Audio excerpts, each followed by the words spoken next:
NGT और उसके पश्चात अपील में सुप्रीम कोर्ट के निर्देश हैं कि जो निर्माण सेवन वंडर और राम प्रसाद घाट के पास जो फूड कोर्ट है और गांधी स्मृति उद्यान, इसमें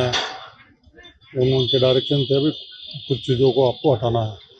उसकी पालना में आज एडीए के द्वारा ये कार्रवाई की जा रही है। फूड कोर्ट पे नगर निगम के द्वारा कार्रवाई की जा रही है। यहाँ 2 जगह पे एडीए के द्वारा कार्रवाई की जा रही है और इसकी पालना करके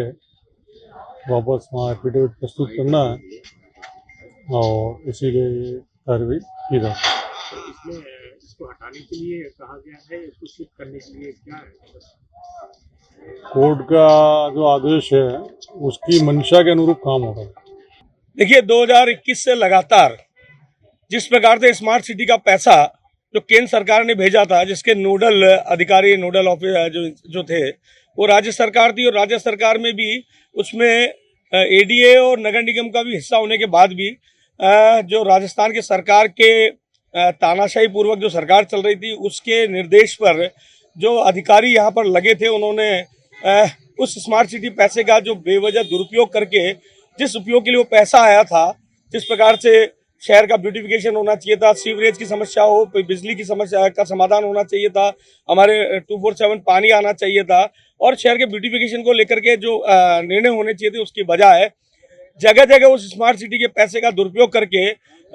अवैध निर्माण किए गए। उस अवैध निर्माणों के खिलाफ, चाहे वो सेवन वंडर हो, चाहे वो लेक फ्रंट स्थित फूड कोर्ट हो, चाहे अन्य निर्माण हो, उसको लेकर बार बार हमारे जनप्रतिनिधियों ने बार बार आवाज उठाई, बार बार सरकार से मांग की, स्मार्ट सिटी के अधिकारियों को इस पर बार बार चेतावनी दी, यहाँ तक कि प्रधानमंत्री जी को पत्र लिखा। उस पर जो जांच करने के लिए टीम आई उसको भी इन्होंने अंधेरे में रख करके वो निर्णय करके आज वहां पर सेवन वंडर बनाया, फूड कोर्ट बनाया और अन्य भी इस प्रकार के निर्माण किए जो कि घटिया सामग्री से निर्माण थे।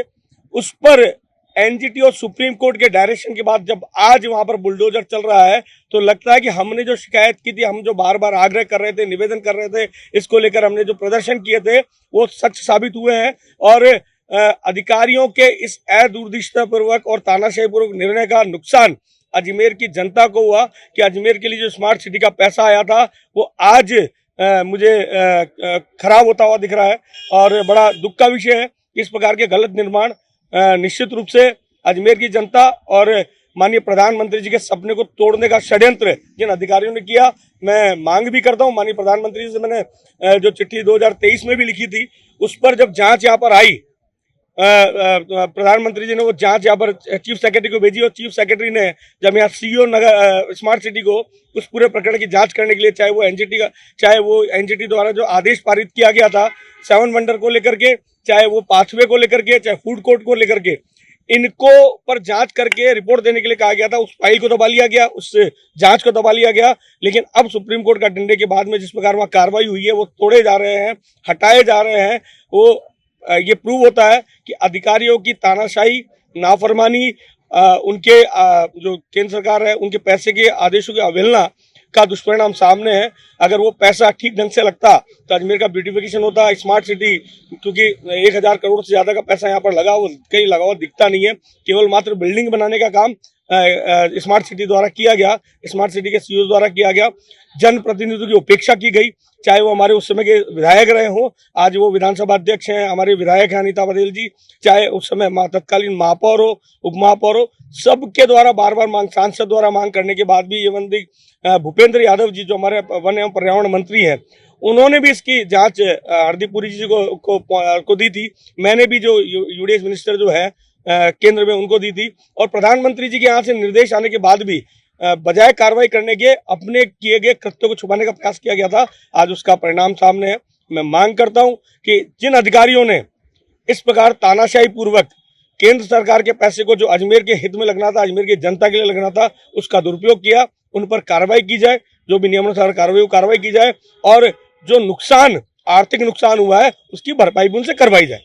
बिल्कुल, ये बात हमने ऊपर तक पहुंचाई थी जब सरकार कांग्रेस की थी यहाँ पर और भारतीय जनता पार्टी की केंद्र में सरकार थी, तो केंद्रीय मंत्री आदरणीय भूपेंद्र जी यादव से मिलकर हमने बात करी थी। उसके बाद जो मैं वकील का नाम बता रहा हूँ, एडवोकेट राहुल चौधरी जो थे एनजीटी के एडवोकेट, उनसे हमने डिस्कस किया, भूपेंद्र जी ने भी डिस्कस किया, हम सब ने डिस्कस किया। लेकिन जब टीम यहां पर आई तो उस टीम के अंदर जिस प्रकार से उन्होंने नुमाइंदे भेजे, तो राजस्थान के 3 नुमाइंदे थे जो सरकार के इशारे पे चलने वाले थे, और उन लोगों को यहाँ की अजमेर के प्रशासनिक अधिकारियों ने उनको अच्छे से अच्छे होटल में ठहराया, उनको बोटिंग कराई और बोटिंग करा के उनको दृश्य दिखाया कि कितना अच्छा अना सागर लग रहा है, ये चौपाटी कितनी अच्छी लग रही है, ये 7 वंडर बना रहे हैं कितना अच्छा लग रहा है। ये दिखाकर हमसे जिन्होंने वाद दायर किया था उन सबसे किसी से भी ना मिलने दिया, ना बात करने दी, और उन्होंने उनको वापस विदाई दे दी उसी होटल से, आलीशान होटल से। और वो जाकर उन्होंने जिस प्रकार से जो मंशा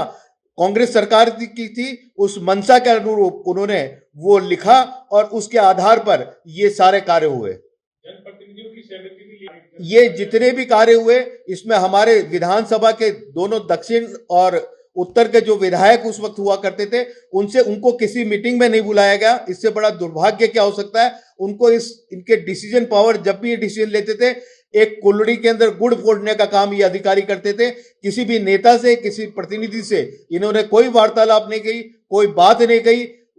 यहां तक कि प्रतिनिधि इनके पास जाते थे, इनसे बात भी करते थे, इनको कहते भी थे कि आप गलत कर रहे हो, लेकिन उन्होंने, क्योंकि वो उनके आंखों में कांग्रेस की पट्टी बंधी हुई थी, और उन्होंने इन प्रतिनिधि को, क्योंकि ये भारतीय जनता पार्टी के प्रतिनिधि थे, इनकी एक नहीं सुनी और अपनी मनमर्जी करी। कौन कौन से अधिकारी हैं इसमें, नाम तो बता दीजिए। जितने भी स्मार्ट सिटी से जुड़े हुए अधिकारी हैं, जितने भी कलेक्टर उस वक्त आए और जितने भी कमिश्नर उस वक्त आए, वो सारे इसमें इन्वॉल्व हैं। जब तक ये कार्य चला इन सब पे कार्रवाई होनी चाहिए। तो क्या आप रिकवरी का प्रयास कर पाएंगे? बिल्कुल 100%। मैं पूरी जनता को कहना चाहता हूं कि ये पैसा हमारा पैसा है, हमारी जनता का पैसा है, इसको रिकवर करना चाहिए, ये रिकवर होना चाहिए।